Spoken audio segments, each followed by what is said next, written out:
Accompaniment, the secret to liberating potential. Accompaniment is a key activity.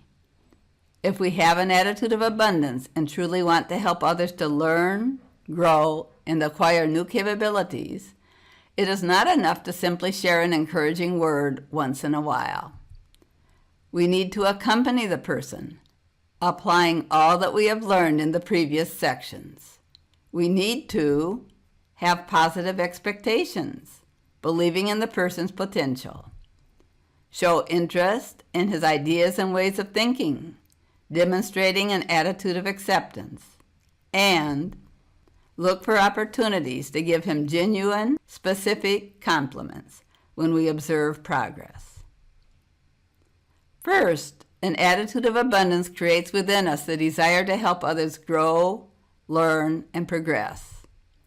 We might begin by helping them to find meaning in the work they are already doing, pointing out how it contributes to the goals of the business, organization, or group, especially when these goals align with their own cherished values. People are motivated when they feel that their work is meaningful. Once someone considers that what he is doing is valuable, he generally wants to perform even better. To improve, he often needs to develop new abilities. As we interact with our coworkers, we can encourage them to share their ideas and suggestions and listen to what they say, showing an attitude of acceptance. As we do, we pay attention to their talents and interests in order to detect areas in which they have the potential to grow and develop. Then we can give them the opportunity to develop their potential by taking on new responsibilities that are aligned with their talents and interests. However, if we want them to perform well, it is not enough to simply assign them the task and give them words of encouragement. They will often need training and accompaniment. We often think of training in terms of participating in courses or workshops, and this can be helpful. Of even greater importance is working together with someone who has more knowledge and skills in a specific area, learning from her through experience, and gradually assuming new responsibilities aligned with the development of new skills and capabilities. In order for the relationship of accompaniment to be successful, the more experienced partner can take into account the following. 1. Have positive expectations of the person and express them. 2. Demonstrate how you carry out specific activities, taking time to explain what you are doing and why, commenting on your actions step by step. 3. Provide opportunities for the person to practice, complimenting him on what he does well, and without criticism, giving suggestions of how he could do even better.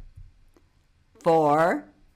Give the opportunity to the person to take progressively more responsibility for the task, meeting beforehand to make plans, and periodically evaluating together how it is going. In all of these steps, encourage the person to formulate questions and then answer them with enough detail to assure that he has understood the explanation. Then ask him to explain the main points he has grasped. Don't worry if the person doesn't do something exactly how you would do it, as long as what he does is acceptable.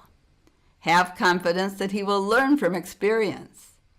You may use consultation to ask why he did something in a particular way and share what you usually do without imposing it. We should not expect that someone who is doing something new will do it perfectly at first.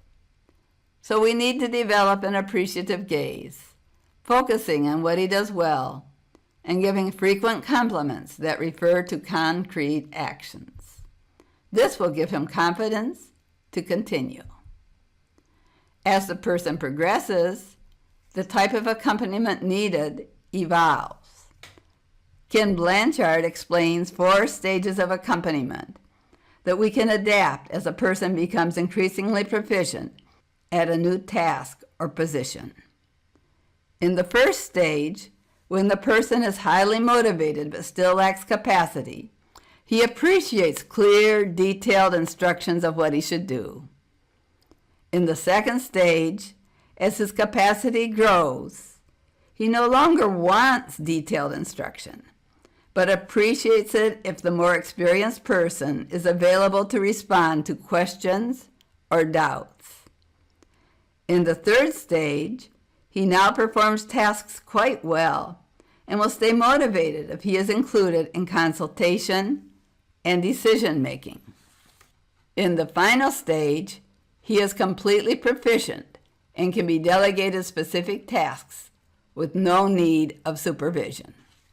When someone feels that he is doing something worthwhile, experiences the fulfillment that comes from developing new skills, and participates in an area of service in which he can truly use his capabilities, dealing with challenges that are appropriate to his abilities, he will be motivated to do the best he can. Then, both he and the organization will progress. I experienced the transformative power of accompaniment when I worked with Eloy Anello, then president of the board of directors of Newer University, in writing 12 modules and giving workshops on them to instructors, who in turn trained rural school teachers as community development agents. His accompaniment and encouragement enabled me to make significant strides forward in my capabilities as an author and trainer, and truly transformed my life, especially since we were working on material aligned with my values and ideals.